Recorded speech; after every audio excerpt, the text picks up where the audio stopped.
back to the latest episode of the Be Better podcast. Thank you, as always, to our regular listeners, the few of you that I know that are out there. I meet some of you. That's quite cool. If you're a new listener, thank you for tuning in. Hopefully this one's the one that makes you stay and listen to all the other ones. With me today, I have got Kate Grant from NSPR. Kate, kia ora. How's it going? Kia ora. Good, thank you. And you are based in? I am in Auckland, so I will kick off Auckland. with a quick pepeha just to give everyone a bit of background. Love it. No kotirangi o ku tipuna e whānau mai i Otipoti I tipu ake o ki Maruawai, kei Messi tōku kāinga inaianei, I mahi ana I NSPR, ko Kate Grant tōku ingoa. So my ancestors are from Scotland. I was born in Dunedin, but I grew up in Gore, so I'm a Southland gal at heart. But I now live in Massey in West Auckland in Tamaki Makaurau. I work for NSPR. I'm the managing director there, and my name's Kate Grant. So yeah, I've been with NSPR for coming up 8 years. I've been in Auckland for 8 years. Before that, I was down in Dunedin, but I now live here with my husband and our almost 10-month-old. Wow. So yeah, right in the thick of it. Running a business and a small human. Yes, yeah. So tell us, so NSPR, there's possibly a clue in the name of the company, NSPR. But yeah, what's NSPR all about? Tell us what you do. Yeah, so we're a PR, so public relations, communications, and talent management agency. So we are kind of a boutique size, but we help essentially. Our kaupapa is really to help people make their star shine. So whether that is our clients through storytelling or with our team, so helping them kind of be the best they can be and show up to work as their whole selves. So yeah, we work with clients kind of across all sectors. We do a lot in the sustainability space, kind of by nature of, I guess, who we are, which will probably come out a little bit more as we chat, but across property, hospitality, FMCG, tourism, lots of different industries, which keeps things really exciting for me. I'm the type of person that likes to have lots of variety. And yeah, it means we get to work with lots of cool people across lots of cool industries as well. Nice. And does the NS stand for anything? Yeah, so originally it was Nikki Shuck PR. So Nikki Shuck founded Nikki Shuck PR. She was just, on her own in 2008. And then in 2018, I came on as a shareholder and director, and that's when we became NSPR Limited. And in 2022, Rebecca Reid came on as a third shareholder and director. So as a business, we've definitely had a journey in terms of what the structure of the business looks like and what they will look like moving forward as well. So, kind of bringing the next generation through. And yeah, I mean, I'm sure we'll get into that a little bit as well as we chat through as well. But that's kind of the name. But on the stock exchange, actually, NSPR is short for Inspire. So if I'm going to put a bit of a PR spin on our own name, that's a good one as well. That's pretty cool. Nice one. Yeah, Inspire.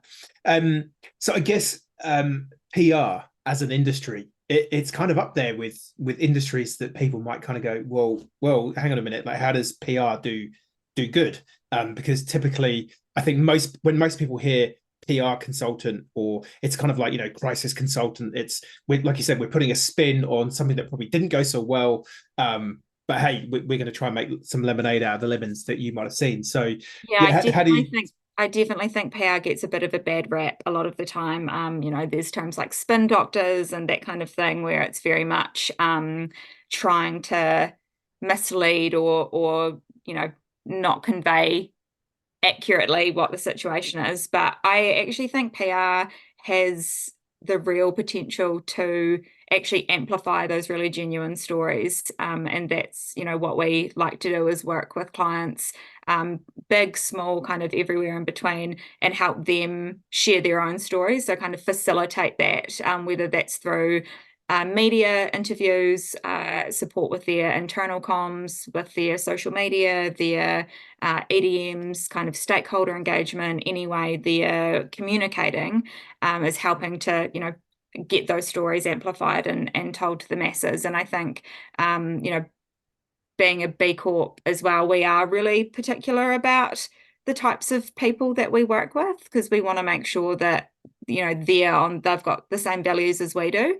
And that's really important to us from I guess, a genuine and integrity perspective, is that because, if we're excited and we believe in something, it's so much, that really comes through when we're talking to other people about it. We wouldn't hand on heart be able to try and sell an idea into someone if we didn't back what the client was doing, or what they wanted to do. But yeah, I think it can get a bit of a rough ride, but it does really have the potential to be a force for good. Yeah, it's like anything, isn't it? It's a tool.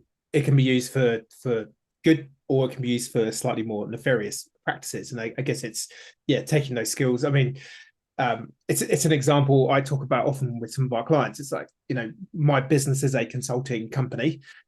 We choose to use our minds and our consulting skills to help people be a better business. But there are plenty of business consultants out there. I say that, there will be a consulting company somewhere in the world right now that's working out how do we sell vapes to 14-year-olds and get around laws and regulations to make that a thing. So you can use your skills and the frameworks. And I think And sorry, there you go.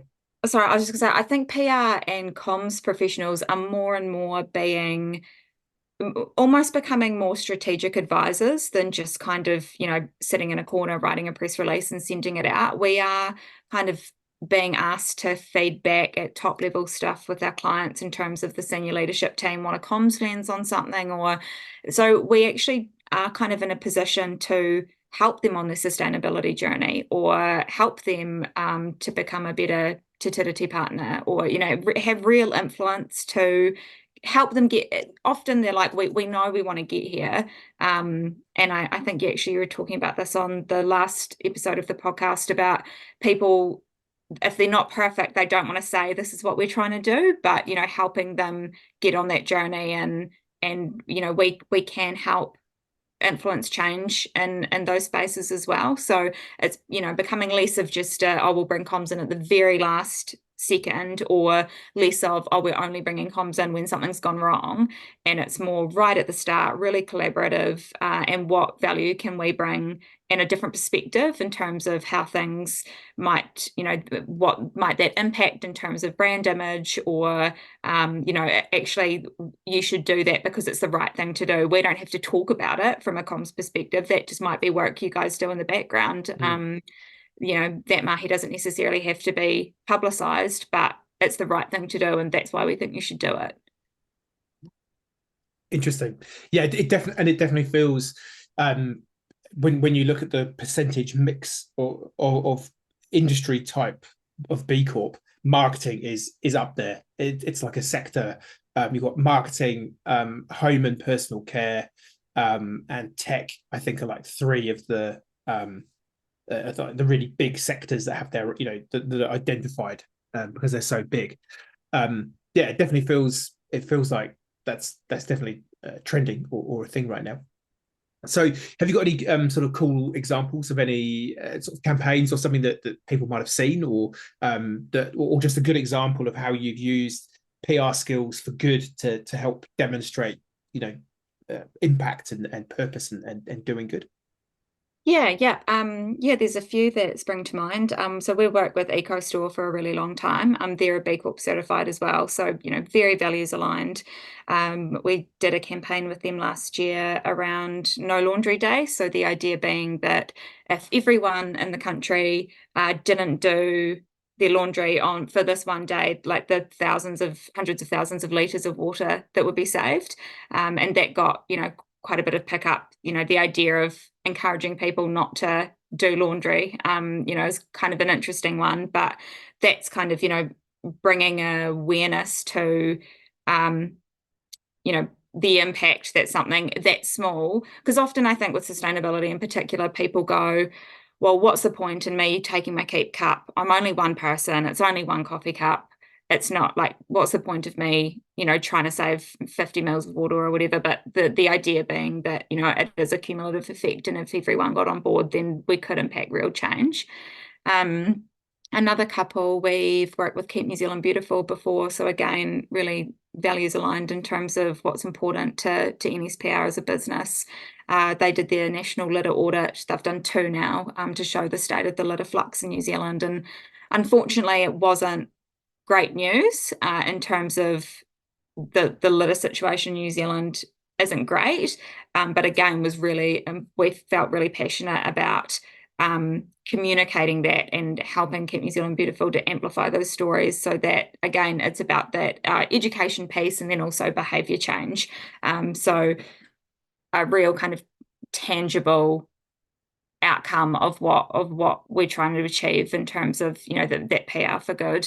We've also worked with Breast Cancer Foundation around encouraging women to get their mammograms. There was a really big backlog as a result of COVID. So again, advocacy, awareness, and hopefully as a result, behaviour change. So and another one which was quite close to me personally, considering I then went on maternity leave, was working with a KiwiSaver company around the importance of KiwiSaver parity.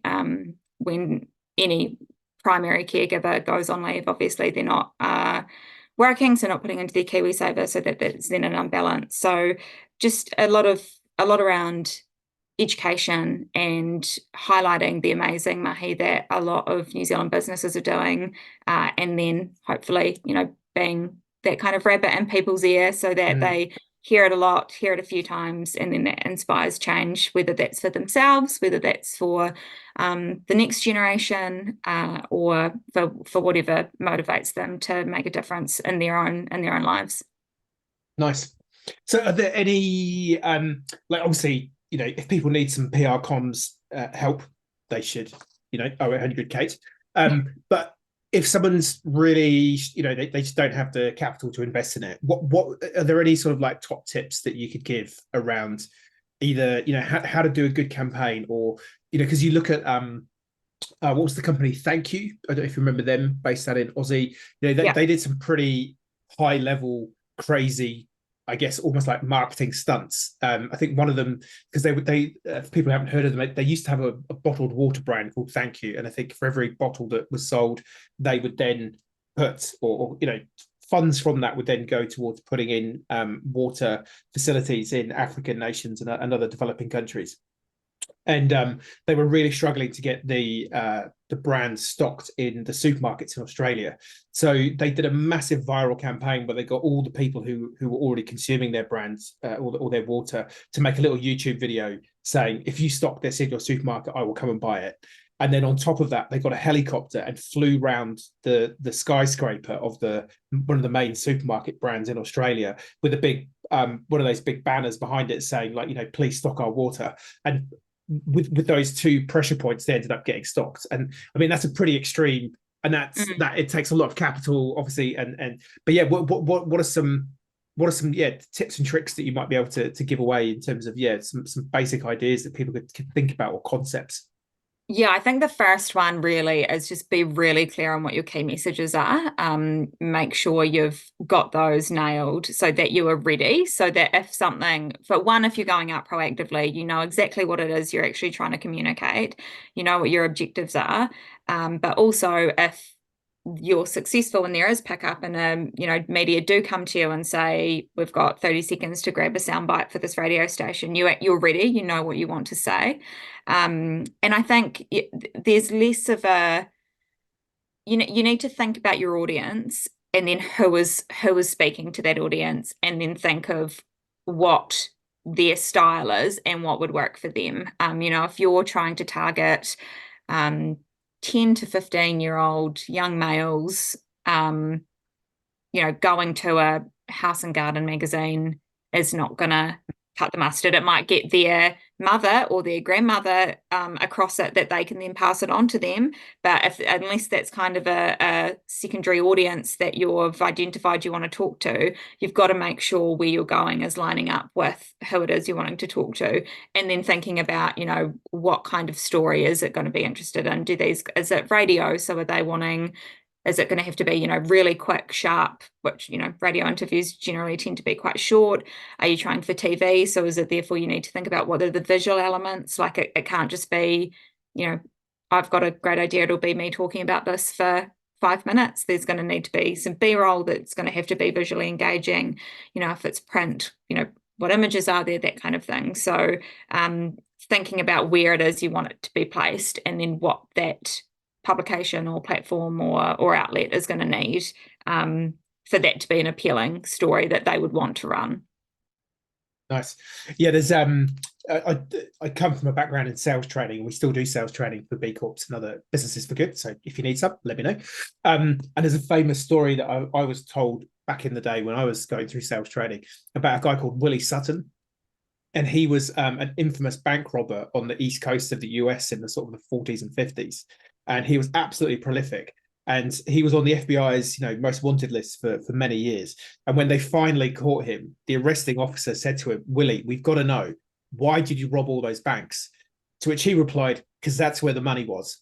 And so Willie Sutton is used as like the metaphor for, like you said, if you're trying to sell to 10 to 15-year-old boys, you've got to go where they're hanging out.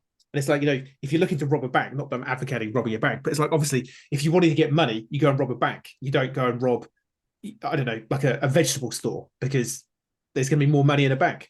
And I think people, it's a critical thing in terms of sales and marketing, and even just your basic product. Like, what is it you're trying to sell? That one person, one problem. What is it you do, and why do they need you? And I mean, I've been on a bit of a journey on that in my own business, and I know it's hard for a lot of smaller businesses in particular, where you think you have to be, and I think particularly in New Zealand, where you have to, I think you feel like you have to be a bit of a generalist sometimes because the market is small, and it's like, well, I could probably stretch and I could do that to get that deal or to get that client, but I'm not really an expert at it. But I think I could be an expert at it for now to keep the cash flow coming in, so I can keep doing what I need to do. But yeah, I think that having that clear sense of what it is that you do and knowing who your customers is, yeah. And I think, that's a really good place to start if, it's a startup or a new business and there isn't a heap, you're bootstrapping, there isn't a heap of investment, is kind of carve out a small chunk that can go to key message development, audience identification, target markets, a bit of a strategy, some base copywriting so that you're really clear on brand and what your tone of voice is. And then if, that is a good kind of cornerstone foundation. And then as you grow, you can bring in the other elements. I know a lot of people are kind of a one man or one woman band. They're the social media expert as well as the lead sales, as well as the R&D person. So, where there is budget, I think comms is often one that is quick to get chopped when people are looking at reducing spend. But, if you do get the opportunity to be in front of your target audience, whether that's a cold call or a media opportunity or advertising spend or social, don't waste it by telling them, like, not having a good message to give to them. Yeah. And so in terms of like a mix, so because it's the old Peter Drucker expression, isn't it? We know that 50% of marketing works, we just don't know which 50%. I think sometimes when people, and I've probably put myself in this boat a little bit in terms of, I mean, I do very little, if any, paid marketing in the business. We're doing okay without doing that, but we are about to start thinking about, okay, well, how do we be a bit more tactical about marketing?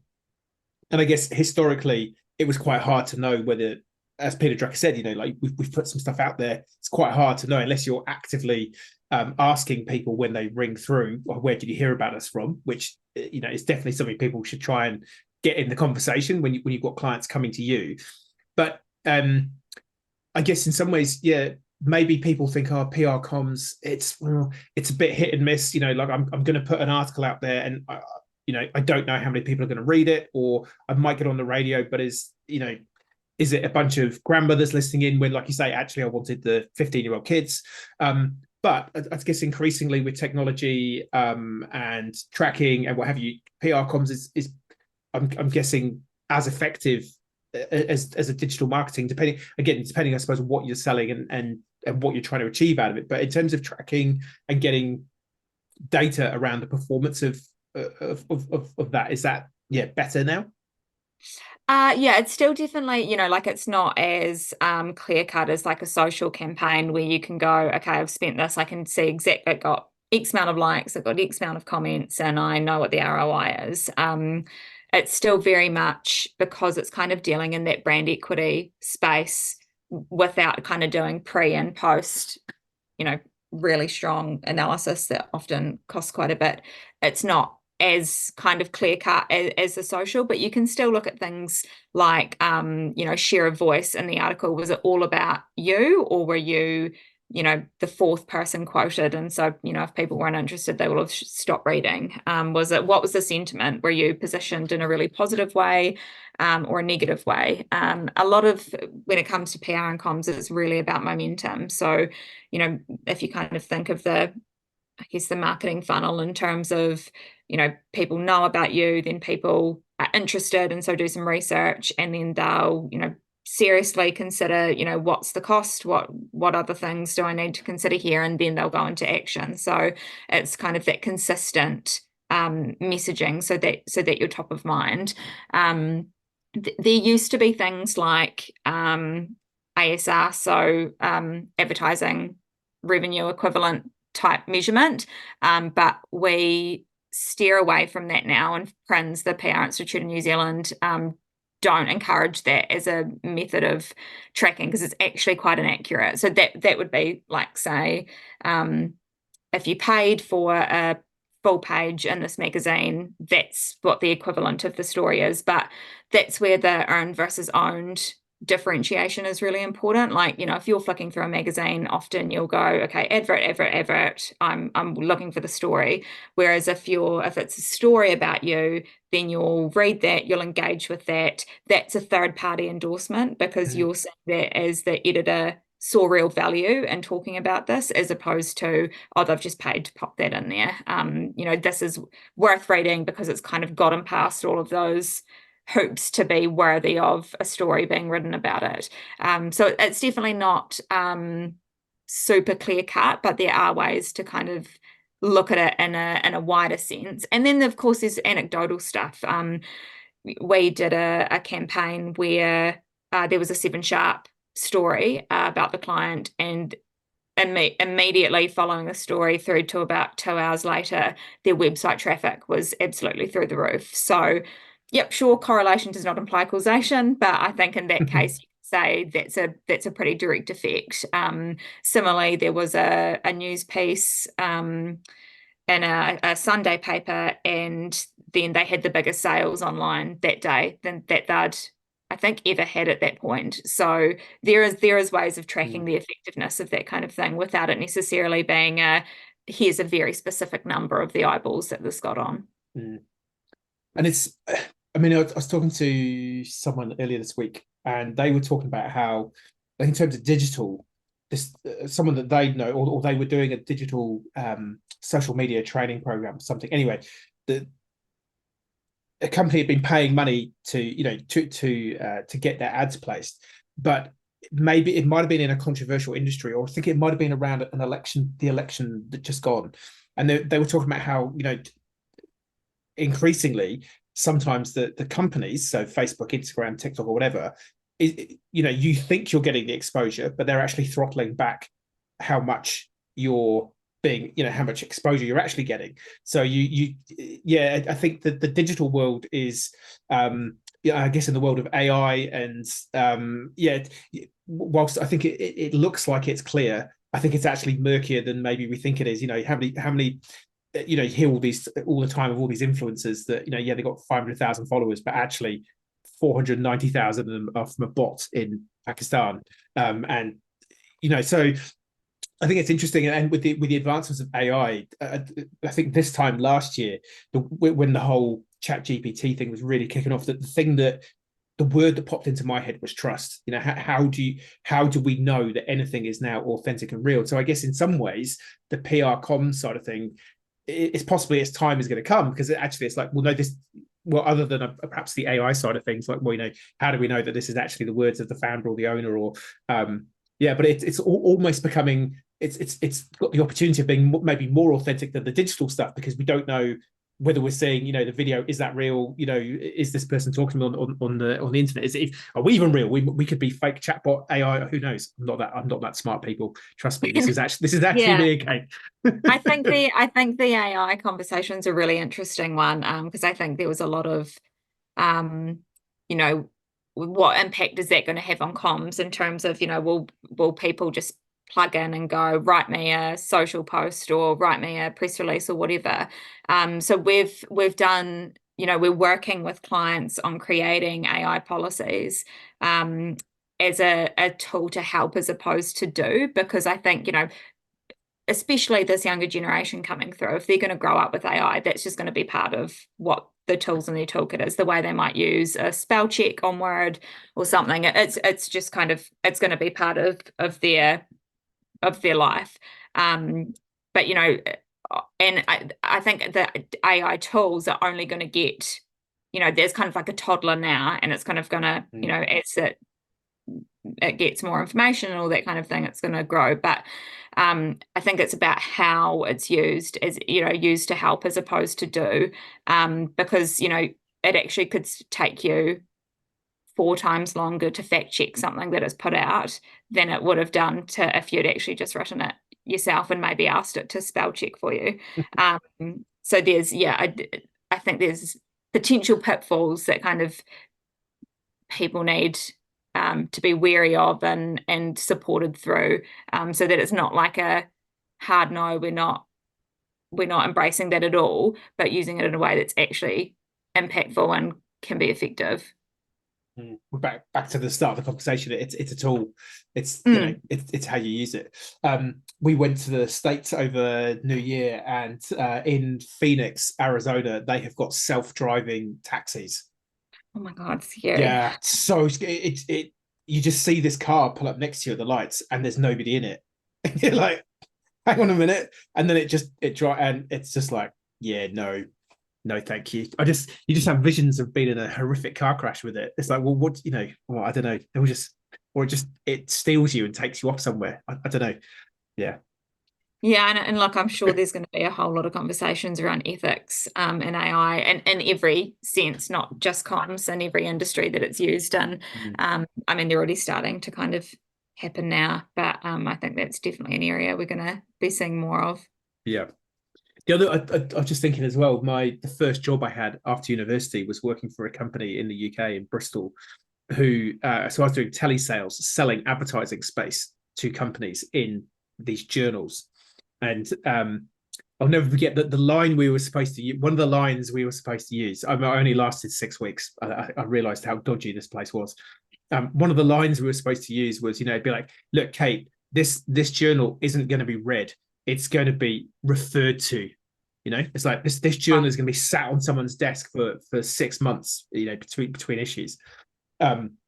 And so we were trying to, they were trying to get you to inflate the idea that, okay, yes, your ad might only been seen once by the person reading it first time, but actually it's going to sit on these key decision makers' desks. It's going to be the kind of magazine that sits in, in the reception area of a big CEO's office. But the rumor was, allegedly, I discovered afterwards, was that they actually only printed like 1,000 copies of it, told people they were printing 500,000 copies, charged the advertising on that, and meanwhile the boss was driving around in his Aston Martin having a great old time. So well, it yeah, just comes back to that thing of trust, right? And I think that's like, that really does underpin good communication strategy, as being able to build a trustworthy brand. And then if things do go wrong, people believe you when you say you're going to fix it. Whereas if you don't kind of have a base of trust, or they don't feel like there's a human behind whatever it is, whether that's a service or a product or a FMCG or whatever, then they'll just go, okay, well, you've kind of lost me there. Yeah. Which ties into the thing we sort of talked about at the beginning. A lot of companies who want to talk about doing good, but they're scared of talking about doing good because, we're talking to someone. I'm literally talking about this with a client this week. They're like, oh yeah, we've thought about talking about that, but the comments we might get on socials. What are your thoughts on that? Yeah. How should you approach doing that sort of stuff? Yeah, and I think with the greenwashing thing, I think it has made people quite scared to kind of say, oh, this is what we're doing because they don't want to be accused of that, which look, fair enough, I get that. But I do think everyone's on a journey, like, and whether you're at the start or at the, halfway through, or you've made some really good inroads, I think it's just about taking people with you on that journey. There might actually be some really good opportunities for a bit of, a feedback loop there where you go, we're doing this, and someone goes, oh, interesting. Have you thought about XYZ? Or yeah, all well and good for you to do that, but how come you're still doing all of these other things that aren't sustainable or, aren't for the betterment of the planet? And I mean, I think most of the time the companies will go, yep, they're on our radar. But there might be occasions where they go, huh, actually, we hadn't thought that, we didn't realize that was so important to people. So that's going to help us kind of shift our priorities, and that's going to become a project or whatever. And then when you do make strides in that area, people go, oh, okay, so you listened and you said you were going to make some changes there, and you have. But if you're coming out about it going, oh, look at us, we've, eliminated waste here, or we've done this, and people think, oh, that's quite a small step. If they were part of that journey and knew that actually, you've gone from this amount of carbon emissions down to this much, it's still not zero, but you've, you know, reduced it by 700% or whatever, that's a massive win. But if they don't know the starting point, they don't understand this, why it's worth celebrating at the point it is now, even if that's not the end journey. Yeah, I totally agree, and that's what we advise everyone who we talk to is start telling the story of the journey and bring people. And if people, there's always going to be people who criticize you, but I think the upside of the benefits of you'll get of telling the story of the good that you're doing will far out the people who are going to criticize you probably aren't going to buy your products anyway. So, well, they're going to be the last people to come and buy it anyway. So don't worry about the small minority of people who are negatively geared and will just criticize anything for the sake of criticizing it anyway, versus capturing the hearts and minds of the people who are already buying your product or service and obviously like you, want you to do better, and you can explain to them, yeah, we're doing that. And again, it's a great way to get some stakeholder engagement. Okay, well, look, we've got 5 things that we think we want to be better at. Which ones do you care about? Which one should we do first? Which one makes most sense for you as our customer? So I think, yeah, it's a massive missed opportunity where people just kind of go, oh no, let's just be ostrich, head in the sand. We'll just chip away at stuff behind the scenes, and not tell people. Yeah, I mean, the other thing we say to people is like, no one's perfect. Like, there's no 200-point B Corp. No one's won B Corp yet. And like, Yeah, yeah, no one's clocked B Corp yeah. and can sign on out. Yeah. Yeah. So it's like, and I think also on top of that, as I say frequently on this podcast, like doing good is not black and white. There's a lot of gray areas where packaging is the great example. There's no perfect solution. There's pluses and minuses to all of them, and it's not easy. And so people got to make the best decision with the knowledge that they've got, with where they think they're going, and be okay with that. I think there is more of an understanding now that it's, especially for really big companies that potentially have been around for a long time, it's not an overnight fix. And I think there is an understanding that if it's if it's worth doing, it's worth doing right. And it's not something that you are immediately going to nail. And there will be mistakes, but that's how you learn. I think there's a lot of similarities with being a good fertility partner. There's people feel like they don't want to, well, and I mean, I personally have felt this way, be nervous to say a pepeha or talk about elements of Te Ao Māori, because I'm on a personal journey learning that, and as a business, we're on a journey with that as well. But most of the time, I think people, and it's worth doing, and so people encourage that in a gentle, if a mistake is made or a pronunciation's not quite right. Yeah, totally. It's when I sort of think about the sort of individual purpose journey or any journey of transformation, one of the what's the word I'm looking for? Sort of like key archetypes is the jester. So being willing to be able to be the fool, make mistakes, laugh at yourself. As like that's a key. It's almost like this the childlike. You're kind of moving into this childlike curiosity archetype where you don't know you don't know how to do it. You're going to make mistakes, and I think as adults we're so conditioned to I can't make a mistake. If I make a mistake, I lose my job. That we forget that actually that the very act of learning and doing something new will involve mistakes. You will fall on your you'll fall flat on your ass, but you need to dust yourself off, have a laugh about it because that's the best way to get through it.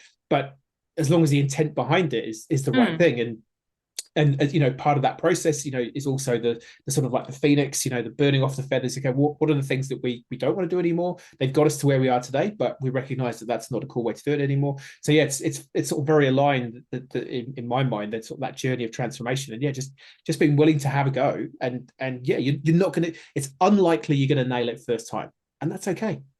Yeah, and I think intent is the most important thing there, and like, what is the purpose of you wanting to go down that path? But yeah, like you were saying, that there's that whole concept of failing fast. So try something. If it doesn't work, chalk that up to experience and try something else. But yeah, you're not going to get anywhere if you're not, trying to challenge yourself and whatever area that is. That's life. Yeah, yeah. I mean, you've got a 10-month-old. You're watching it in action right now. Yes, yeah, although I'm not sure if he necessarily learns from his mistakes as quickly as I might. But I mean, a friend and former mentor of mine, Daniel Batten, he always used to use kids as an example. Like kids typically they don't just get up one day and start walking. There's a series of progressions of you crawl, you give it a go, you're holding on to things, you fall over, and then maybe having had months of giving it a go, in a seemingly short progression, you suddenly go, oh, I can do a couple of steps. But it's taken months of thinking and giving things a go, and utilizing other mechanisms moving around before you're even at the point of giving it a go. And typically you will fail the first few times that you do it anyway, but we can all walk. We sort of forget that we've all been through these phases. But yeah, we're a funny bunch, humans. We really are. I often wonder how we're actually all still here, how we haven't just all killed each other yet, because I know we are a very, very strange bunch. Like, yeah, why are we the ones in charge? It's like, whew, how did that happen? how did that actually happen? Yeah. Cool. Anything else that any other sort of tips or tricks or words of wisdom around PR, comms, marketing that you'd want to sort of get across, or do you think we've covered?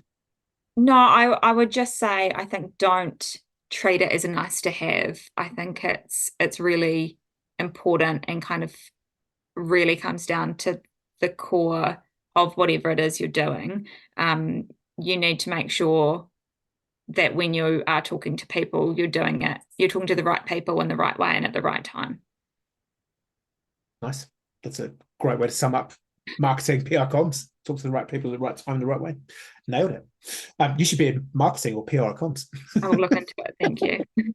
I might know some people you can talk to. So in terms of like the business for good side of things, so you've been with the company quite a while. Yeah, has the company always been focused on doing good? And I guess, and the supplementary question: have you been someone who's always been into sort of business for good, purpose, and impact, or have you and the company been on a bit of a journey to get to where you are today? I think the business has always gravitated towards those businesses doing good things. Me personally, before I was in this role, I was at a museum, so still very much kind of in the storytelling space. But that was I was kind of fresh out of university there. So I think I probably was still a bit selfish in terms of my worldview and hadn't necessarily thought about what business for good looked like. But yeah, I think we've always gravitated that way, but definitely B Corp helped us to really formalize and solidify that. So as part of kind of the B Corp process, we'd always kind of, if someone came to us that was like, I don't know, an industry that we were like, oh, that I don't know if hand on heart I would feel great promoting that. we've kind of gone, okay, well that's not the right fit for us, but we really formalized it through the B Corp process and created an ideal client checklist. So whenever someone new comes on board, we go through this checklist and go, there's a whole lot of things, but again, it's basically like, is it good people doing good things in a good way? Are they on a journey with being a good fertility partner? Are they on a journey with sustainability? Do they respect and value us as in terms of what we bring to the table? Do they treat their team? What's their culture like? So a whole raft of things, but it has meant we've, it's kind of almost given us permission for ourselves to go, this isn't the right fit, so we won't engage here. Which is often a tough conversation. I mean, you guys are a small to medium-sized business. It's it's a pressure. I know certainly earlier in my days, I did some sales training probably for some companies that I'd rather not. Today I'd probably say no. But when you're a small business and you've got a mortgage to pay and a small mouth to feed, you sometimes have to sort of go, okay, I can rationalize this to a degree. But I think, increasingly, we're now at a point of business where we could say, no, I'm sorry, but that doesn't align. It's definitely a common theme we see amongst the B Corp community. We're just working with one company currently, and they historically have done some work for industries that would be called, or would make up the controversial industries list. So tobacco and breast milk substitutes and stuff like that. And as part of their B Corp journey, they said, no, that's cool. We're no longer working for the tobacco companies. So they're now sort of just going through the process of explaining that to BLAP, say, no, look, we're done, drawing a line under it. And I will say just on that, this is potentially a controversial take, but we did work with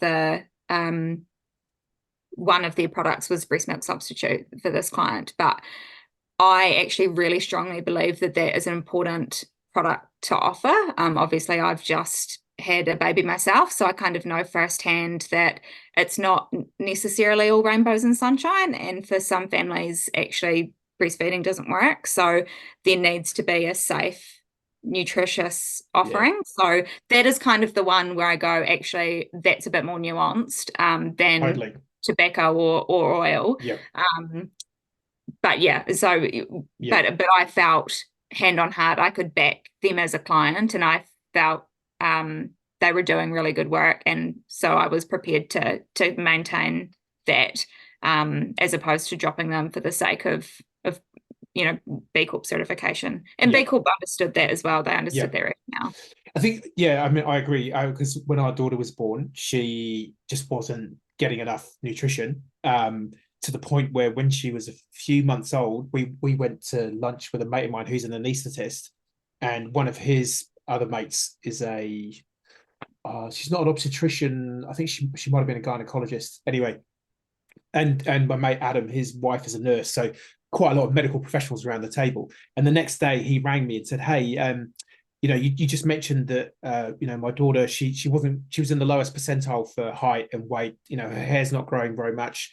He said, we had a bit of a chat as a group of medical professionals, and I'm thinking, oh my God, he's gonna say she's got some really weird, wacky, incurable disease that, and he goes, she's just not getting enough nutrition. Just get her on some formula. And we were like, really? And he's like, yeah, just smash the formula for a couple of weeks and see what happens.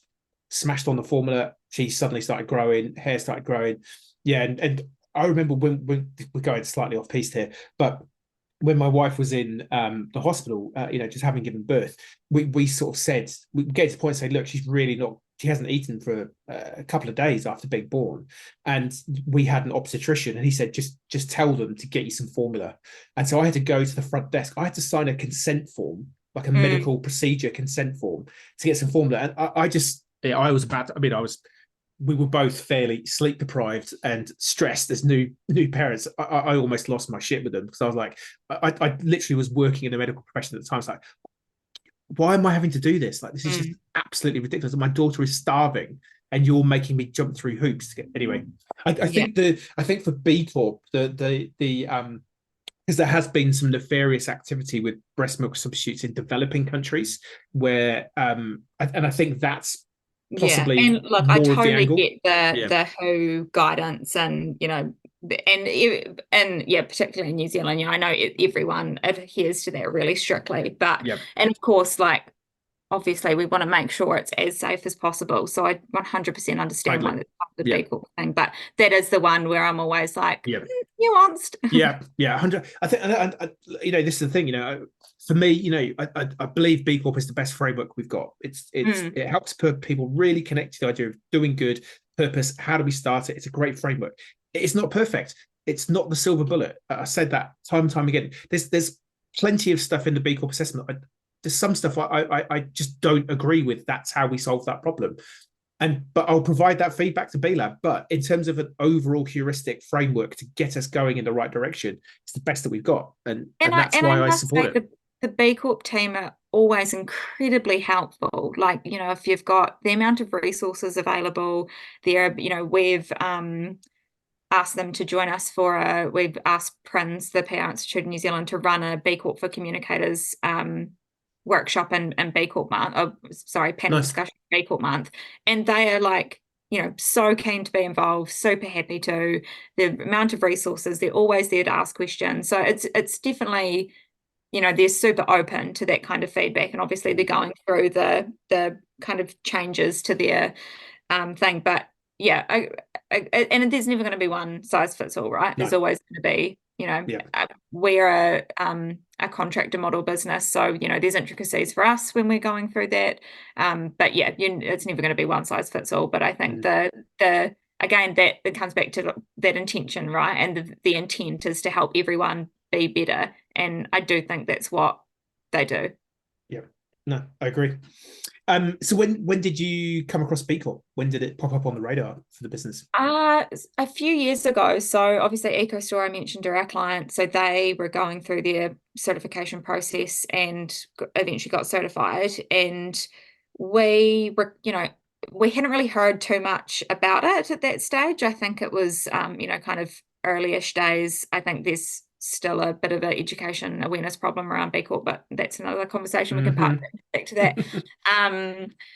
But we were like, oh, are we a bit small? Is it just for the big, big product-based businesses?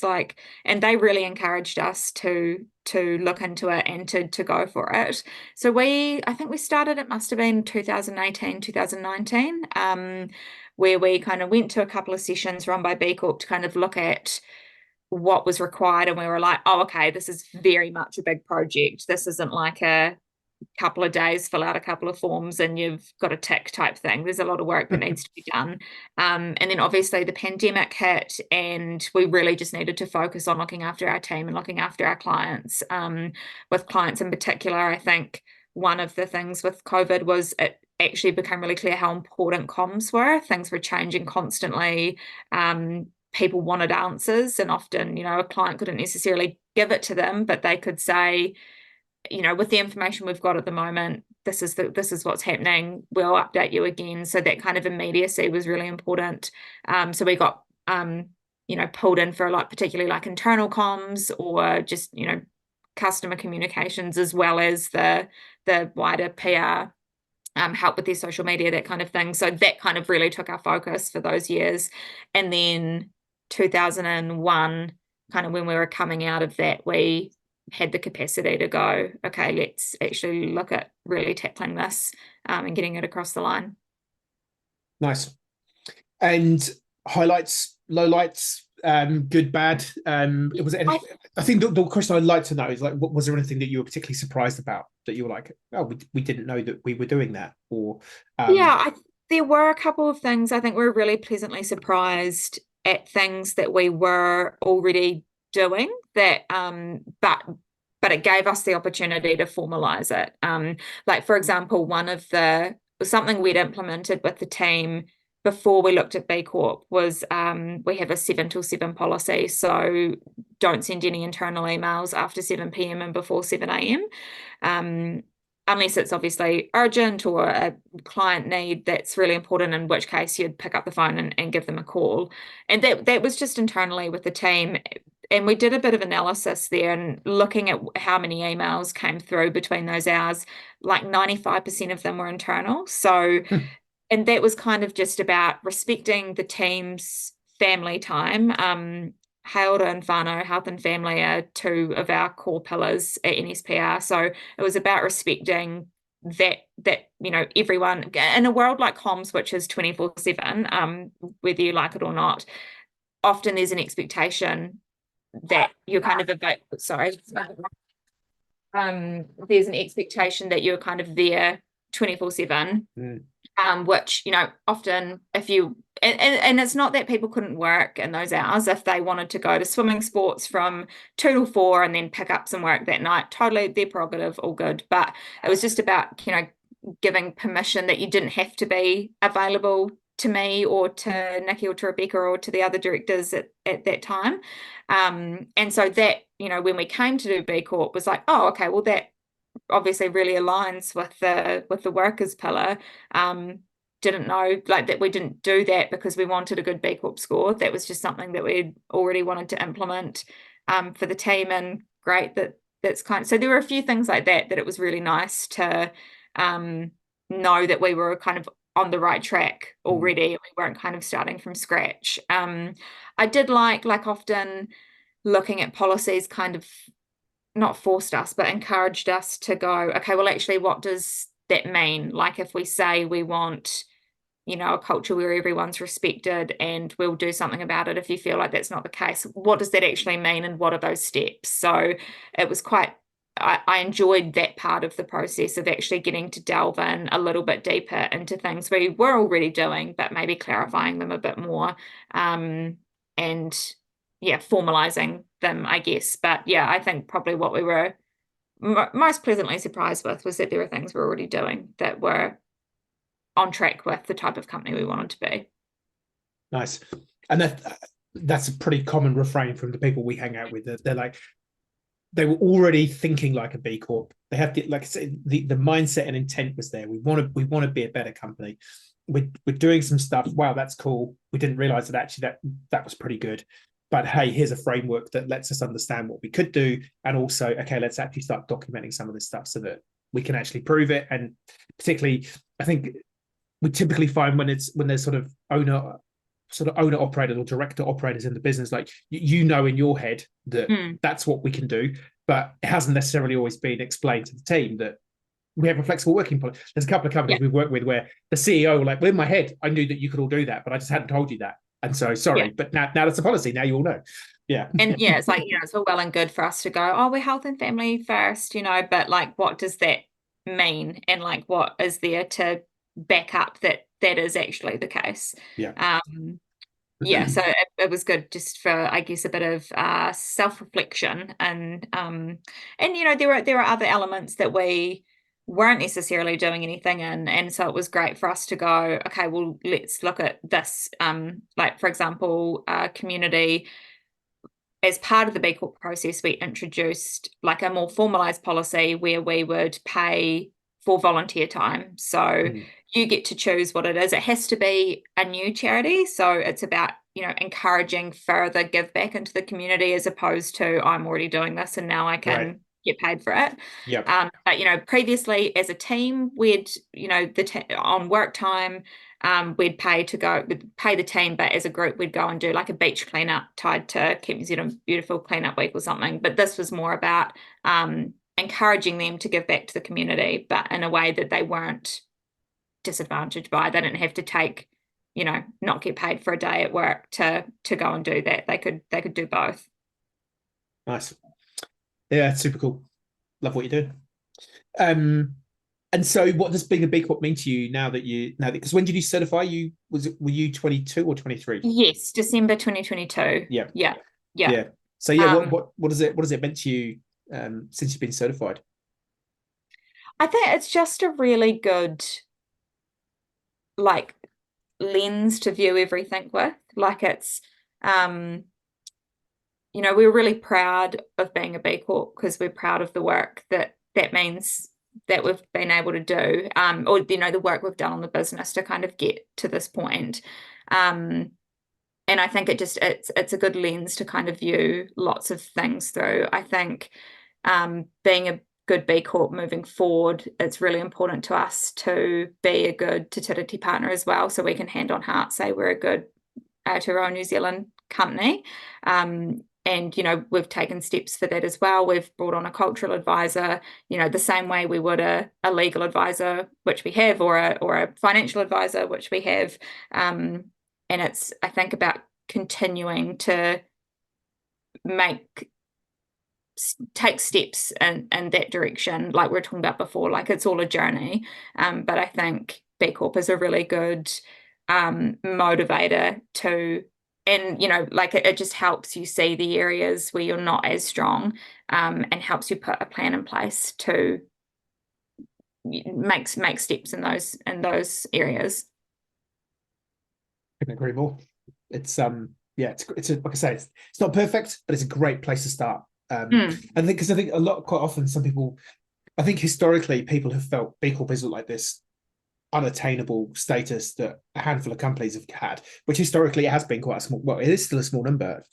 I get excited when you go, I think we're up to about 136 or 138 B Corps in New Zealand. We're almost at 8,000 globally. We're still not even close to 0.01% of companies in New Zealand or globally that are a B Corp. So we're not even at 1% of the business world certified B corporations. So it feels like it's maybe bigger than it is, but it's actually still pretty niche and fringe. And I think when we certified, which was end of 2022, there was under 100. Right. So even in that kind of small space of time. So I do think it's snowballing. And obviously the more that gets certified, the more awareness there'll be about it. I think, yeah, there will become a time where that is just the expectation, that if you're not certified, then you are playing in the space and doing those kinds of things anyway. And anyone else will they will struggle to get the buy-in from the team and also their customers. Yeah, I mean, we're definitely, FMCG brands could, if you're a consumer product brand and you're not a B Corp in the near future, all of your competitors will be. And if you're exporting out of New Zealand, certainly the UK is just going bananas. They've got well over 1,000 B Corps now in the UK, and a lot of health and beauty, food and beverage brands. So if you're looking to try and capitalize on overseas markets, and increasingly in the New Zealand market, yeah, health and beauty, food and beverage. Yeah. And I think, I would struggle to name a new product in the last wee while that doesn't come out with some element of social good attached to it, whether that's like a percent back to a nominated charity, or charter to do work in underprivileged communities, or I think most new products or new brands kind of are aware that they, whether that's the living wage or, there needs to be some element that is more than just, oh, we've created this great new product and you should buy it. Cheers. Yeah, totally. And I think that those that do have a social lens, or if they're claiming, natural health products, benefits, organic or whatever, some kind of health benefit, increasingly people want to know for sure. It's like, well, you say that you're doing that, but are you? And again, I think that for me, when we're sort of talking to companies or talking at events around, why B Corp? Well, it's the only framework that's globally recognized. It's independently verified, and it's social and environmental performance. And there's no other framework that matches all four of those. You can get other frameworks that are independently verified, but they're not social and environmental, or they're not global. And And so that's why I think, that's why I think it's rising to the top. And like I say, it's not perfect, but let's not go and reinvent it with another competing system, which then dilutes and people get confused. Well, like I saw, that has happened with fair trade. Like, a lot of people don't know that there's actually two different fair trade organizations, and one seemingly is better than the other, but the consumers don't know that. They just see fair trade. And or they go, well, is fair trade better than Rainforest Alliance? I don't know. I haven't got the time to do the research. It's got a badge. I'll go with it. And I think that's where B Corp is cutting through, because I sort of describe it as almost like the Google of certification systems. If you're Rainforest Alliance certified, that will feed into your B Corp. If you're living wage certified, Yeah. that'll feed into your B Corp. But use the B Corp to get that independent lens, independent verification across all the claims you're making. And then it's kind of like, here's the dossier to your customers, your potential employees, your stakeholders. We are doing the stuff that we say that we're doing. It's been signed off by an independent auditor. And I think even if you don't make the certification first time, you'll undoubtedly be a Yeah. better company because you put the effort in to try and get it. So even if there's still work to be done, you won't be starting from scratch. You will have created a really good foundation that makes you a better company, which, I do believe will in turn increase sales or Yep. brand or whatever it is that you're wanting to achieve with your business. Totally. There was a piece, I don't know if you saw it, it was in NBR late last year. So B Lab globally have done like a meta-analysis of the financial performance of B Corps from various research papers and bits and bobs that have been out in the market. And basically, the research shows that B Corp is either neutral or has a positive benefit on your financial outcome as a company. Whereas a lot of people have always said, oh, but doing good's expensive, oh, it's going to take time and money to transition. It's like, well, it can do, but it doesn't have to. And long term, I was listening to a podcast the other day as well. I had never heard of this company, but it's a massive company called the Magna Corporation, and they started off this guy in his in his garage workshop doing tool and die cutting and stuff, and he eventually built it into like a 170,000 employee company, massive global corporation. And he was talking about more around the worker side of things, they clearly do a lot of stuff that's not that environmentally friendly, including selling stuff into defense systems and stuff like that. But in terms of the people side of it, he said he learned very early on and they have their own internal constitution where I can't remember the exact numbers, but all of their companies have to give 2% of revenue to charity. Well, that's the B Corp threshold. They provide 10% of the company to employee ownership. I think it was 7% goes back to R&D. The shareholders get 20% and 30% goes to the management, which they then split across them. I don't know if that adds up to 400, and there was whatever, but it's like he saw. And in fact, I was listening to another podcast today, some US politician who's running for president, and he again, they were talking about how business historically has been the people at the top get all the money and they do okay, but yeah, and this Magna Corporation, he said like the year after they instituted this new constitution, the revenue went through the roof, and then year on year it doubled because the employees were so engaged because they knew that they had skin in the game. And so I think increasingly people are realizing that whether you commit to all of the parts of the assessment or you just start looking at parts of them, there's benefit to it, which is why I guess they're called benefit corporations, for one of the reasons. yeah, exactly.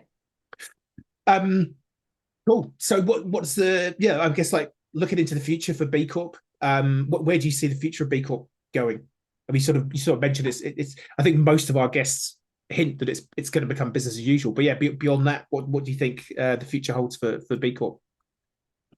Yeah, I think well, my hope is that, because in an ideal world, everyone would be B Corp certified, right? So my hope is that, there's still a real groundswell to encourage businesses to look at it and to do it. And then I would hope, just every year more and more businesses are involved. And then, the whole point is about becoming better, I guess, in terms of the recertification process and making sure that you're still making, tracking elements and making continuous improvement. So I think it's really exciting because I think there's potential for there to be some really amazing businesses to look to that. And I mean, this is quite a generalization, but I feel like a lot of the B Corp businesses are always really open to sharing how they're doing things and kind of sharing that knowledge, which I think's fantastic because then you get that trickle down effect where that can people that are just starting on their journey can kind of look to those businesses as leaders and see that actually it can be done in a way that is good for people, it's good for whenua, it's good for the communities, and it just kind of is a snowball effect. Yeah, totally. It's like the old Roger Bannister, do you know this story? He was the guy who ran the first mile, well, the first recorded mile. I'm sure there's probably All right. someone else who ran a mile, sorry, the first 10-minute Happened mile. to run a mile. Sorry, the first 10-minute mile. And, him, after he did it, like hundreds of people broke the threshold. And it's like it needed someone to do it first to prove that it could be done. And then everyone else, like the level of belief that it could be done was, well, it's been done, therefore it can be done. And I think that just sort of echoes what you were talking about. Like there is now, I guess, 8,000, 0.01% of the global business community, give or take, has set that platform of which you're a part of it. And hopefully in 5-10 years time, it'll just be a part of, if you're part of the PR Comms Institute or PRNs in New Zealand, you have to be a B Corp before you can be a member. I mean, who knows? I just think, that it or at least some understanding of the impact that you're having as a business beyond we make some money for some people in an office somewhere. It's the general trend is heading that way. So yeah, let's watch this space. Yeah. And what about for NSPR or for K Grant? What does you got any big plans for 2024?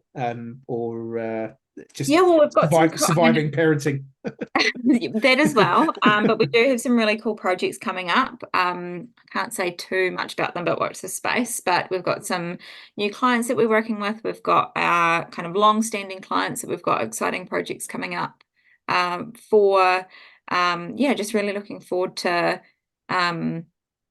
helping people, continuing to help people tell their stories and connect with their audiences. Fantastic. And if people have been listening to this and go, do you know what? I think I need a bit of PR in my life. Where can they come and find you guys? Yes. So visit nsprltd.com or give me a call. My number is on the website. So happy to have a chat anytime.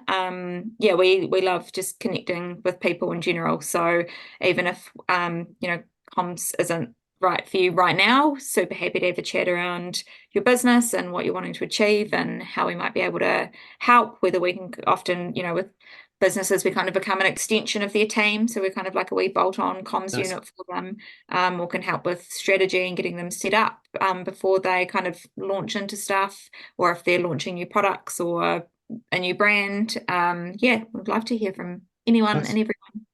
And do you just work with New Zealand brands? I should have asked that. Or do you go further afield?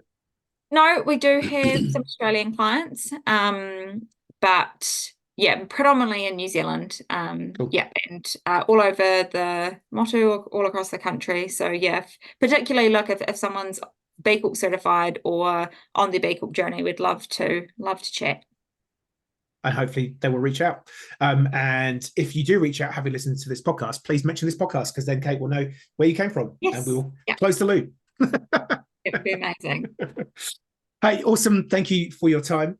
Busy schedule, early back in the year. You've got a young human to look after. Really appreciate your time. Appreciate what you're doing. I think, it's always great. I think service companies like ours, you will now get to influence a lot of other companies because, you talk to a lot of people. And so I think, you'll no doubt have a big impact spreading the word of the movement, as well as just helping spread the word of all the awesome organizations that you're representing and doing that. So keep up your great work, and I hope you have a stellar rest of the year. Oh, thanks, Tim. I'd just love to tautoko to you as well for all the hard work that you're doing and spreading the word about B Corp and opening up these conversations. They're really great to have. Thanks. I appreciate it. Well, hopefully someone's listening. And on that note, we'll leave you to it. And we'll see you next time. Hey, it's Tim here, that B Corp bloke from Grow Good. If you want more content on purpose, B Corp, how to do more good in the world as an individual or a business, then you know the drill. Hit the like and subscribe. Check out some of our other videos. They're probably floating around here somewhere. You know how it works. Thank you so much. See you next time.